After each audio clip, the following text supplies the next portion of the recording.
дарак дей турган болсок, анда мөмөлүү дарактын жемиштери бул окуучулар болот.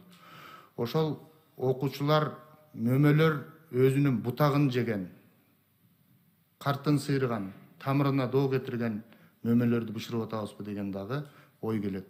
Ошонун негизинде бул мыйзамдыга өзгөртүү киргизүү боюнча демилгелеп чыктык. Азыр балдар мугалимдерди шылдыңдап, кордоп, сөгүп, кол көтөргөнгө чейин барып атканын көрүп атабыз. Коомдо аябай талкууларды жаратып атат. Ошонун негизинде балдарга эмес, балдардын ата-энелерине же болбосо жооптуу адамдарга, балдардын ата-энелери башка жакка кетип, анын тайкесинде же агасында же доосунда же тууганында калса, ошолорго көрүлө турган чаралар. Ал кандай чаралар? Ушул берененин 1-бөлүгүндө каралган 12 жаштан 16 жаш курагына чейинки жашы жете электер тарабынан жасалган аракеттер ата-энелерине же алардын алмаштыруучу адамдарга 20 эсептик көрсөткүч өлчөмүндө айыппул салууга алып келет.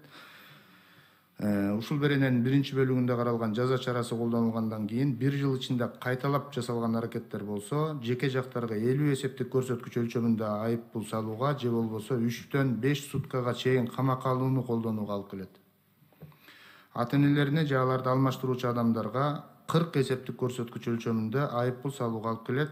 456 берене 102 деген цифрадан кийин 102-1 деген цифра менен толукталат.